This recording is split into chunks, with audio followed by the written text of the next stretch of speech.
கோவை மாவட்ட ஆட்சியர் அலுவலகத்தில் இன்று பொதுமக்கள் குறைதீர்ப்பு கூட்டம் நடைபெற்றது. கலெக்டர் பவன்குமார் மற்றும் அதிகாரிகள் பொதுமக்களிடம் குறைகளை கேட்டு மனுக்களை வாங்கிக் கொண்டிருந்தனர். கலெக்டர் அலுவலகத்திற்கு நுழைவு வாயில் வழியாக வரும் பொதுமக்களை போலீசார் சோதனை செய்த பிறகு உள்ளே அனுப்பி கொண்டிருந்தனர். அப்போது நுழைவாயில் அருகில் திடீரென ஒரு தம்பதி தலையில் மண்ணெண்ணெயை ஊற்றிக்கொண்டு தீப்பெட்டியை எடுத்து பற்ற வைக்க முயன்றனர். இதை அங்கு பாதுகாப்புக்கு நின்றிருந்த உதவி ஆய்வாளர் மற்றும் போலீசார் பார்த்து அதிர்ச்சி அடைந்தனர்.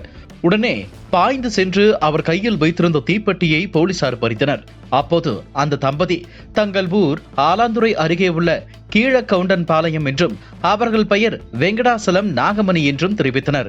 மேலும் அவர்கள் வசிக்கும் வீட்டை இடித்துவிட்டு புதிதாக கட்ட முயற்சிக்கும் போது சிலர் பிரச்சனை செய்வதாகவும், எனவே நத்தம் புறம்போக்கு என்று தங்கள் இடத்தை வரைபடத்தில் மாற்றம் செய்து அறிக்கை தரும்படி கேட்டு மனு கொடுக்க வந்ததாகவும், சிலர் செய்யும் பிரச்சனையால் தாங்கள் பாதிக்கப்பட்டுள்ளதாகவும் கூறி கண்ணீர் வடித்தனர். அதன் பிறகு போலீசார் அவர்கள் மீது தண்ணீரை ஊற்றி காவல் வாகனத்தில் அழைத்துச் சென்றனர். கவர்மெண்ட் அரசு புறமான வீடு, பழைய வீடு 40 வருஷமா இருக்கிறேங்க. வீடு விழுந்துச்சு. வீடு விழுந்ததுனால இடிச்சு கட்டும் போது இது நீங்க போயிருக்கீங்க எங்க இடம்னு சொல்லி அவங்க சொல்றாங்க. ராஜேஸ்வரி, ராகுல், மனோஜ் போயிட்டு தான் வந்தேன் சார். ஒன்றும் பதிலையும் கூட காணுங்க. எங்க பேருங்க சார், எங்க பேர்ல